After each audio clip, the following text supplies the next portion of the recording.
क्योंकि परमेश्वर ने जगत से ऐसा प्रेम रखा। मन और धन से जितना परसेंटेज यीशु मसीह स्वर्ग में से अगर आने लगे और आसमान में दिखाई दे गए और आप कहेंगे हे प्रभु यीशु मसीह मुझे क्षमा कर, मैं मानता हूं मैं पापी हूं, कि यीशु मसीह ने स्वयं कहा कि शैतान ने तुम्हें मांगा है कि गेहूं के समान तुम्हें फटके। आज आप सफल इसलिए नहीं होते क्योंकि आप बाइबल को पढ़ना छोड़ दिए हैं।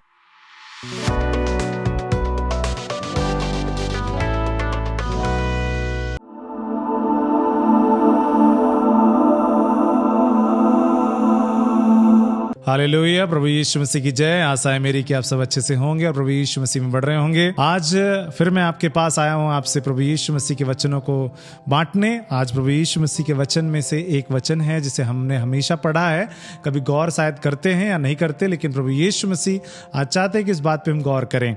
वो वचन है दिखावा करना। कई बार दिखावा करते हैं। इस दिखावा को प्रभु यीशु मसीह ने 3 चीजों में मना किया है कि ये दिखावा नहीं करना है।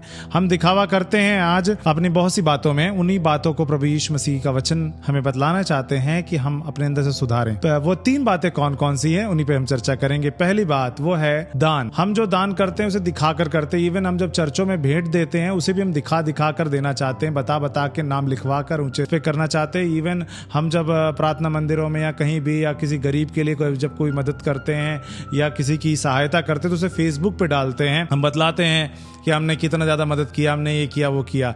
तो आज इन विषय में से पहला पॉइंट जो उठाएंगे वो है दान। दान जब हम करें, प्रभु का वचन क्या कहता है? मत्ती रचित सुसमाचार उसके 6 अध्याय से हम पढ़ेंगे और यहाँ 1 पद से लेके 4 पद तक हम जाएंगे। यहाँ पे लिखा हुआ है, सावधान, तुम मनुष्यों को दिखाने के लिए अपने धर्म के काम ना करो, नहीं तो अपने स्वर्गीय पिता की ओर से कुछ भी फल ना पाओगे। इसलिए जब तू दान करे तो अपने आगे तुरही ही ना बजा, जैसे कपटी सभाओं और गलियों में करते हैं ताकि लोग उनकी बड़ाई करें। मैं तुमसे सच कहता हूं कि वे अपना प्रतिफल पा चुके। जब तू दान करे तो जो तेरा दाहिना हाथ करता है उसे तेरा बायां हाथ ना जानने पाए, ताकि तेरा दान गुप्त रहे और तब तेरा पिता जो गुप्त में देखता है तुझे प्रतिफल देगा। हालेलुया। यहाँ पे बड़ा प्यारा सा वचन है जो यीशु मसीह कहते हैं और अपने लोगों को सिखाते हैं, और आज भी हमें ये वचन बताता है कि बच्चों इस बात में सुधार लाओ। वो बात क्या है? जब तू दान करे तो मनुष्यों को दिखाने के लिए ना करना, नहीं तो ये बात जान ले कि तू पिता परमेश्वर से कुछ भी प्रतिफल नहीं पाएगा। आज मैं और आप जब हम दान करने के लिए सोचते हैं तो बहुत से लोग तो कर भी नहीं पाते, और बहुत से लोग करते हैं तो सोशल मीडिया में डालते हैं, जैसे अनाथों की मदद कर देना, विधवाओं की मदद कर देना, या आपने रास्ते चलते वाले लोगों को किसी को पानी पिला दिया, या हो सकता है आपने बहुत से लोगों की मदद की हो, ठंड में कंबल बांटा हो, किसी को घर दिलाया हो, किसी को नौकरी दिलाई हो, किसी को कुछ दिया हो, किसी को आपने बहुत सारी मदद की हो। आज बहुत तरह की NGOs चल रही जो लोगों की मदद करती हैं। आप भी मदद करते होंगे, बहुत अच्छी बात है। लेकिन प्रियो, एक बात बाइबल बताती है कि अगर आप चाहते हैं कि मदद का प्रतिफल आप पाएं, अगर आपको ये चाहिए कि आपने जो मदद कर रहे हैं, आप लोगों की जो सहायता कर रहे हैं, उसका रिजल्ट आपको परमेश्वर से मिले, तो ये एक काम करना बंद कर दीजिए कि अपने आगे तुर ही बजाना बंद कर दीजिए। अगर यदि आप किसी को कुछ भी देते हैं तो उस देने वाली चीजों में आप एक काम करें कि किसी के आगे ये मत बोले कि मैंने दिया मैंने दिया मैंने दिया मैंने दिया। आप इस बात को जानें, आप जो भी दान करते हैं उस दान को किसी को बताने की आवश्यकता नहीं, किसी को दिखाने की आवश्यकता नहीं। विशेषकर सोशल मीडिया में आप ये ना डालें कि मैं आज 10 किलो राशन बांट रहा हूँ, 5 किलो ये कर रहा हूँ, ये कर रहा हूँ, इसके लिए मैंने मदद किया, इसको मैं ये कर रहा हूँ, इसको मैंने ये जॉब दिलाई, इसको वो किया। प्रियो, आप प्रतिफल पा चुके। लोग आपकी तारीफ कर देंगे, लोग आपकी बड़ाई कर देंगे। कपटियों की तरह बाइबल बोलती है कि जब तू दान करे तो अपने आगे तुर ही ना बजा, जैसे कपटी सभाओं और गलियों में करते हैं। वो कपटी जो होते हैं वो गलियों और सभाओं में करते हैं और कहते हैं देखो मैंने कितना बड़ा पुण्य किया, कितना बड़ा काम किया, लोगों की मदद की, इतना ये किया, इतना वो किया। प्रियो, इस बात को जान लीजिए बाइबल क्या बताती है। बाइबल बोलती है जब तू दान करे तो तेरा दाहिना हाथ करता है अगर दान, तो बाएं हाथ को पता ना चले। तो प्रियो, यदि आप कर रहे हो तो किसी को पता नहीं चलना चाहिए। छुप के करो, चुपचाप से करो। करने का क्या मतलब हुआ? पता तो चलना चाहिए। लोग इंस्पायर्ड होंगे, लोग मेरे को देखकर कम से कम वो भी करना शुरू करेंगे।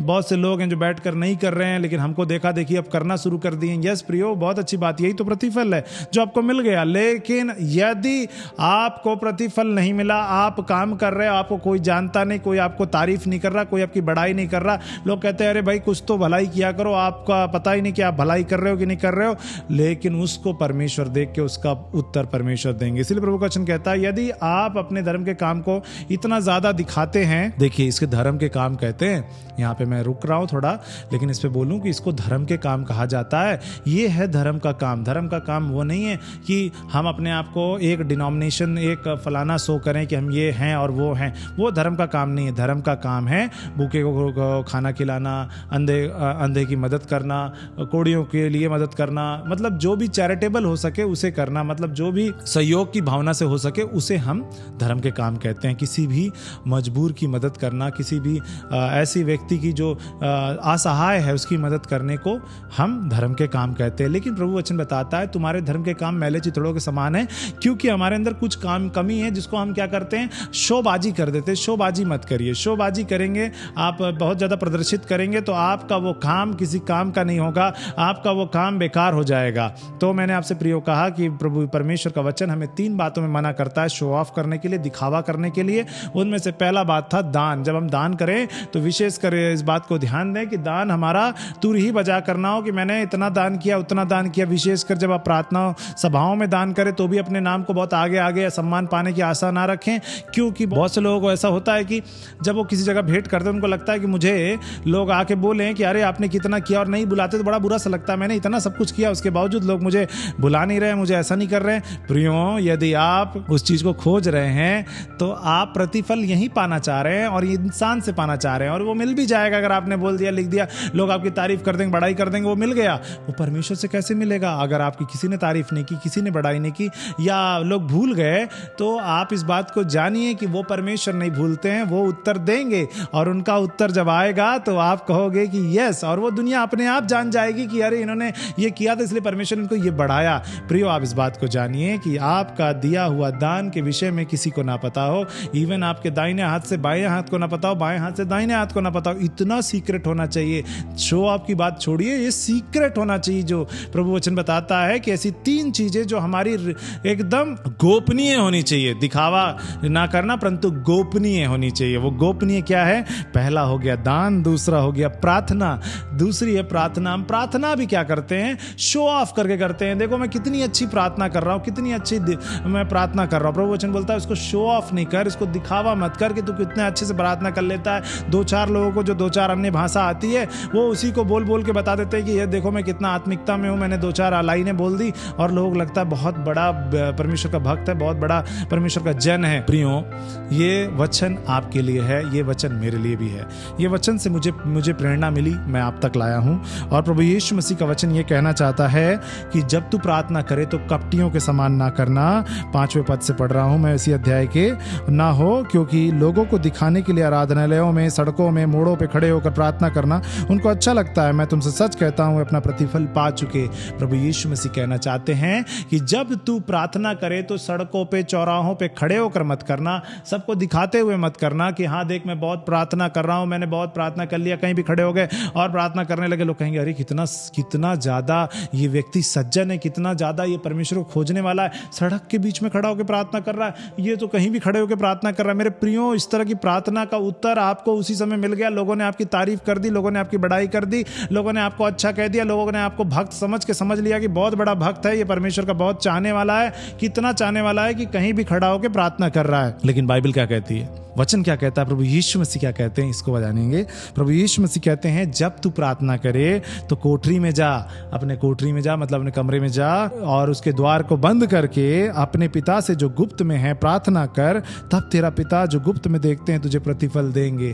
प्रभु यीशु मसीह का वचन कहता है कि जब तू प्रार्थना करे तो गुप्त में जाके प्रार्थना कर, सीक्रेटली प्रार्थना कर, गुप्त में प्रार्थना कर। प्रभु का वचन कह रहा है कि सीक्रेटली मतलब गुप्त में जाके प्रार्थना कर, छिप कर प्रार्थना कर, कोई ना जान पाए कि तू प्रार्थना कर रहा है, कब करता है कब नहीं करता है। लोग बताना चाहते हैं, जो लोग जताना चाहते हैं मैं बहुत ज्यादा विश्वासी हूं, मैं बहुत ज्यादा प्रार्थना करने वाला हूं, बहुत ज्यादा मैं प्रार्थना करता हूं, मैं प्रार्थना करने जा रहा हूं, दिखाते हैं, एक्स्ट्रा अलग से बताना चाहते हैं कि मैं प्रार्थना कर रहा हूं। और एक और चीज करते हैं, प्रार्थना में लंबा प्रार्थना करके दिखाते हैं कि बहुत लंबा प्रार्थना मैं करता हूं, प्रभु कहती है प्रार्थना करते समय अन्य जाति के समान भक भक ना करो, क्योंकि वे समझते हैं उनके बहुत बोलने से सुनी जाएगी। मेरे प्रियो, बाइबल कह रही है शो ऑफ मत करो, ना ज़्यादा बोल के बताओ कि बहुत ज़्यादा प्रार्थना करके। हम प्रार्थना करते जब हैं, हमें पब्लिकली प्रार्थना करने को मिले तो इतना ज़्यादा लंबा करके ना दिखाना चाहें कि बहुत अच्छा प्रार्थना करता हूँ मैं, लोग बोले क्या प्रार्थना किया, क्या सॉलिड प्रार्थना करते। ब्रदर की प्रार्थना तो एक नंबर की, ऐसा वाला नहीं होना चाहिए। वो प्रार्थना परमेश्वर को पसंद आने वाली होनी चाहिए, परमेश्वर को अच्छी लगने वाली होनी चाहिए, ना कि संसार में लोगों को अच्छी लगे।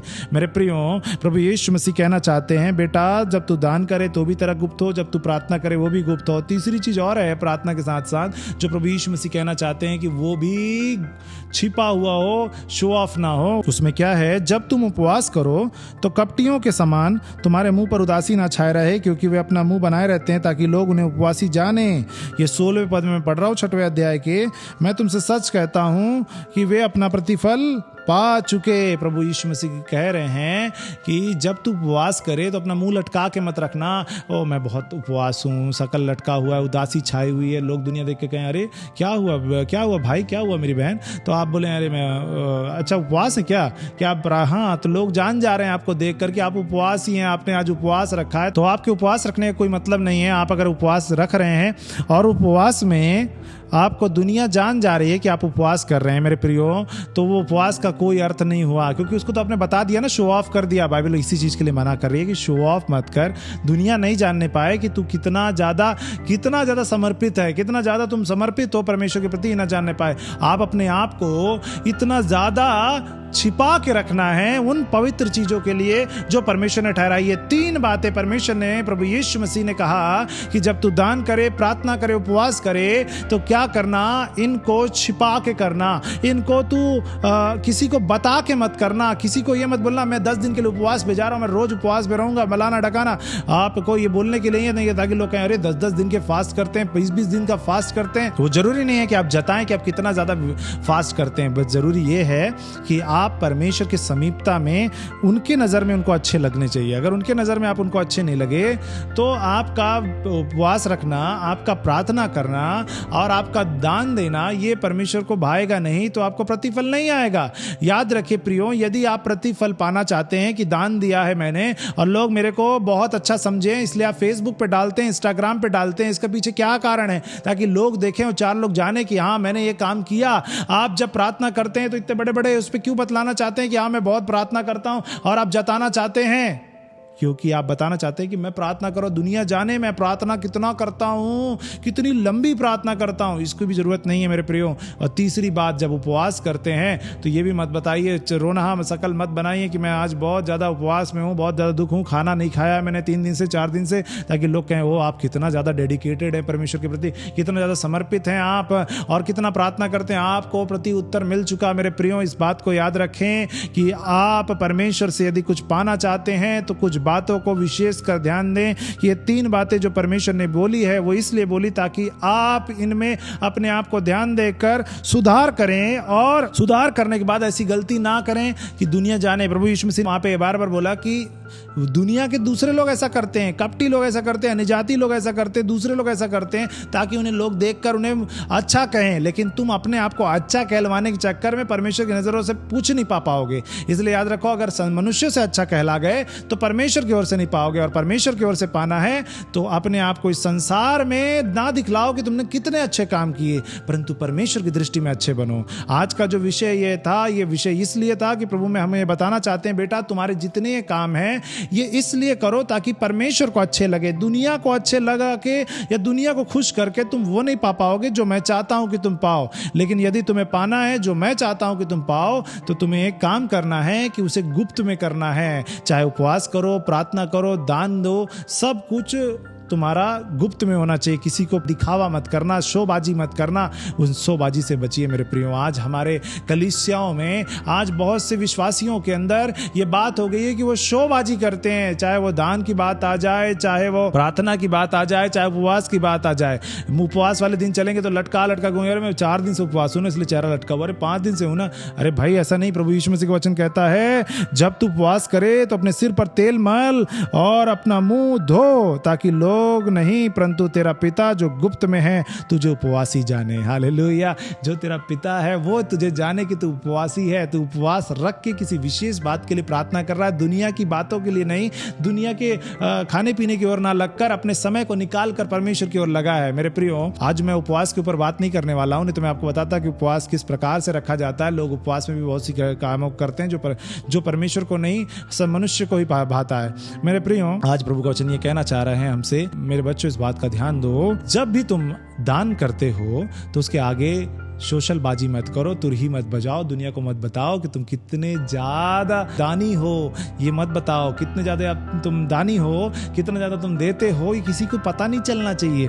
दूसरी बात, कितना ज्यादा प्रार्थना करने वाले हो ये भी नहीं पता चलना चाहिए, कितना ज्यादा उपवास करने वाले हो ये भी नहीं पता चलना चाहिए। ये तीनों चीज परमेश्वर की ओर से ठहराई गई है मेरे प्रियो, और इस बात को जान लीजिए कि ये तीन चीज इसीलिए सीक्रेटली होनी चाहिए, गुप्त में होनी चाहिए, क्योंकि जब आप दान करते हैं तो वो परमेश्वर के वचन को पूरा करते हैं, लोगों की मदद करके, कि उनके बनाए हुए लोगों की, मैं उन्हीं की, मेरे जैसे दिखने वालों को मैं मदद कर रहा हूं केवल इसलिए क्योंकि मेरे प्रभु ने कहा है। दूसरा, जब आप प्रार्थना करते तो ईश्वर से प्रार्थना करते हैं तो ईश्वर को खुश होना है। तीसरा, उसमें आपको जो करते हैं उपवास वो भी परमेश्वर के लिए करते हैं तो परमेश्वर को खुश करने के लिए करना है। तो मेरे प्रियो, ये तीनों आपको लग रहा हो दान किस प्रकार से, तो प्रियो दान तो आप अपने पास ही अपने ऊपर खर्चा कर सकते हैं, अपने ऊपर इस्तेमाल कर सकते हैं। फिर दान की क्या आवश्यकता है? दान देने से हम परमेश्वर को खुश करते हैं, ये कहकर कि प्रभु देखो मैंने दिया, मैंने उसकी मदद किया, वो प्रभु को दिखना चाहिए। हमें संसार को किसी को नहीं बता, परमेश्वर को बताना है। परमेश्वर देखिए मैंने ये किया, वो परमेश्वर को आप बताइए, वो परमेश्वर को पता है, वो परमेश्वर उसका प्रतिफल देंगे। उनको नहीं भी बताएंगे तो भी वो प्रतिफल देंगे। और कितनी अच्छी बात है कि जब आप ऐसा काम करें और परमेश्वर को बताएं भी नहीं और किसी को ना बताएं, फिर भी आपका उत्तर परमेश्वर देंगे, तो कितना मजा आएगा ना। कभी आजमा के देखिए मेरे प्रियो इन तीनों बातों में कि आप जिसको लिए परमेश्वर ने बोला है, यीशु मसीह ने तीन बातों को क्यों नोटिस कराया कि दान को, प्रार्थना को, उपवास को, इसलिए कि हम इन बातों में सबसे ज्यादा लापरवाही करते हैं। इन बातों से हम दूर हो जाएं और इन बातों में लापरवाही ना करके हम प्रार्थना जब करें तो भी गुप्त में करें, जब हम दान करें तब भी गुप्त में करें, उपवास करें तब भी गुप्त में करें, ताकि कोई ना जान पाए कि आप उपवास किए हो, प्रार्थना कर रहे हो या दान दे रहे हो। आप ये काम करिए मेरे प्रियो, आपको मैं बता रहा हूं, आप वो पुरस्कार पाएंगे परमेश्वर की ओर से जो अब तक आपने पाया नहीं। यदि आप दान नहीं करते हो तो आज से दान करना शुरू कीजिए मेरे प्रियो। और अगर आप सोच रहे हो दान करना चर्च के विषय में मैं कह रहा हूं, नहीं मेरे प्रियो, मैं आपसे कह रहा हूं दान आप और भी जगह कर सकते हैं। बाइबल में मैं आपको और अच्छे से बता सकता हूं दान कहां कहां किया जा सकता है। आप नहीं हो तो जितना हो सके, जिनको जरूरत है उनकी मदद कीजिए, परमेश्वर के लोगों की मदद कीजिए, आपको उत्तर प्रभु की ओर से मिलेगा। और ये मत बोलिए मैंने उसकी मदद की थी, मैंने उस फलाने की मदद की थी, उसकी मदद की थी, उसकी मदद की थी। अगर आप ऐसे बता दिए तो आपको प्रेजेस मिल गई, तारीफ में मिल गई और बड़ाई मिल गई, आपका खत्म प्रतिफल जो परमेश्वर की ओर से मिल रहा था। परमेश्वर आपके प्रतिफल को देंगे। आपको जब मिलेगा तो आप कहोगे मैंने तो किया था, किसी को नहीं बताया, लेकिन परमेश्वर को याद था और उन्होंने मुझे इतना दिया कि मैं क्या बताऊं। हालेलुया। प्रभु परमेश्वर आपके दिए हुए गुप्त बातों का जब प्रतिफल देंगे तो वो हल्ला दुनिया में मच जाएगा। जब वो आपने गुप्त में जो भी चीज दिया है वो आपको लग रहा होगा गुप्त में किसी को नहीं पता चला, लेकिन जब परमेश्वर उसका प्रतिफल देंगे तो आपको पता भी नहीं, आपने तो उसे किसी को बताया भी नहीं, लेकिन जब परमेश्वर प्रतिफल देंगे तो उसका डंका सब जगह पिट जाएगा, उसका हल्ला सब जगह हो जाएगा। दुनिया जान जाएगी कि परमेश्वर ने इसके साथ ये काम भलाई का किया, क्योंकि इसने ये काम किया था, इसलिए परमेश्वर ने इनको आशीष दिया। परमेश्वर जब प्रकट करेंगे मेरे प्रियो, 1 2 नहीं, 100 200 500 नहीं, वो सबको पता चलेगा। मेरे प्रियो, आज हम उस परमेश्वर के अनुग्रह को और परमेश्वर के प्रतिफल को पाने की जगह मनुष्य के प्रतिफल को पाकर खुश हैं। मनुष्य के प्रतिफल की तारीफ, मनुष्य की तारीफ लेकर खुश हैं। मनुष्य की तारीफ लेकर मत खुश होइए, परंतु परमेश्वर की तारीफ लीजिए। और जब परमेश्वर तारीफ करेंगे ना तो दुनिया की तारीफ फीकी पड़ जाएगी। हालेलुया। मेरे प्रियो, आज मैं इस संदेश में यही रुकूंगा और प्रभु यीशु मसीह आप सभी को आशीषित करें। और मेरी आशा है कि आप इन संदेश के अनुसार अपने जीवन में इन 3 बातों को अपने जीवन में लागू करेंगे और इसको दिखावा ना करके इसको गुप्त में करना शुरू करेंगे। प्रभु यीशु मसीह आप सभी को आशीषित करें। आइए अपने आंखों को बंद करें और प्रार्थना करें इस वचन अनुसार। हे जीवित परमेश्वर, मैं प्रार्थना करता हूं इस वचन के सुनने वाले हर एक लोगों के लिए जिन्होंने इस वचन को सुना। हे जीवित परमेश्वर, मैं उनके लिए दुआ करता हूं। जो लोग भी प्रभु भेंट करते हैं, दान देते हैं, प्रार्थना करते हैं, उपवास करते हैं, लेकिन प्रभु आप में आने आने के बावजूद उनके मन अभी भी संसार की तरह ही करने में लगे हैं, आज से इस वचन को सुनकर वो इन बातों से दूर होकर आपके समीपता में आने वाले हो सकें। और जब वो दान करें, जब वो प्रार्थना करें और उपवास करें, दुनिया को नहीं परंतु आपको खुश करने के लिए करें, आपको अच्छा लगे ऐसा करके करें। हे जीवित परमेश्वर, आप इस प्रकार के हमारे हृदयों को परिवर्तन कर दें ताकि हम आपकी ओर से प्रतिफल पाने वाले हो सके, ना कि इस संसार के प्रतिफल को पाने के लिए खुश हों। हे जीवित परमेश्वर, हमारे हृदयों को इतना मजबूत करें कि हम इस संसार में भलाई करने के बावजूद जब हमारे लोग तारीफ ना करें तो हम दुखी ना होकर परंतु इस बात से खुश हो कि मेरा पिता देखते हैं कि मैंने क्या किया है, कितना भलाई किया, ये परमेश्वर को पता है, और उन पे भरोसा रखें, आप पर भरोसा रखने वाले हो सके। हे जीवित परमेश्वर, यीशु मसीह में इनका उत्तर मिलने पाए, और जो लोग ऐसा कर रहे हैं, जिन्होंने ऐसा किया हुआ है और अभी भी बैठे हैं, उनका प्रतिफल आपकी ओर से आ रहा है और बहुतों को मिल चुका है और बहुत से लोग गवाही भी दिए हैं। हे जीवित परमेश्वर, यीशु मसीह में, और जिनका उत्तर आना बाकी वो पाने पाए यीशु मसीह, और जो अब तक ऐसा नहीं कर रहे थे वो ऐसा करने पाए। हे जीवित परमेश्वर, धन्यवाद के सत सुंदर वचन दिया। और मैं प्रार्थना करता हूं उन लोगों के लिए भी जो घर में यदि बीमार हैं, कष्ट में हैं, किसी परेशानी में, यदि कहीं भी वो हैं और उनको अस्वस्थता है, परेशानी है, दिक्कत है, यीशु के नाम में वो दूर होने पाए, हर एक बीमारी दूर हो जाए, हर एक प्रकार के कष्ट दूर हो जाए, हर एक प्रकार का कर्जा समाप्त हो जाए यीशु के नाम में। हर एक प्रकार की प्रभु गलत आदत, गलत बातें, वो गंदी आत्माएं यीशु के नाम में छोड़कर चली जाएं, यीशु के नाम में असफलता दूर हो जाए, यीशु मसीह के नाम में वो रुका हुआ काम बनने लगे यीशु के नाम में। धन्यवाद जीवित परमेश्वर कि आपने मेरी प्रार्थना सुनी और ग्रहण किया है। उद्धार करता यीशु में जरा प्रार्थना मांगते हैं, आमीन और आमीन। आशा है मेरे प्रियो कि आपने इस संदेश को सुना होगा, और यदि आपने सुना है तो प्रभु यीशु मसीह आप सभी को आशीषित करें और दूसरे लोगों को भी आप ये संदेश बांटें ताकि वो लोग भी आशीषित हों और वो भी अपने जीवन में छोटी छोटी बातों का सुधार कर सकें। और यदि आपको हमारे संदेश अच्छे लगते हैं और अगर आप इस संदेशों से आशीष पाते हैं तो जरूर अपनी गवाहियों को हमारे को कमेंट बॉक्स में डालें। यदि कोई प्रार्थना निवेदन होता है उन्हें भी डालें। बहुत से लोगों का कमेंट्स आता है, हमने पढ़ते भी हैं, उनके लिए प्रार्थनाएं भी करते हैं और लगातार प्रार्थनाएं उनके लिए हो भी रही है और आप सभी को उत्तर मिलेगा भी। प्रभु यीशु मसीह आप सभी को आशीषित करें। आमीन और आमीन।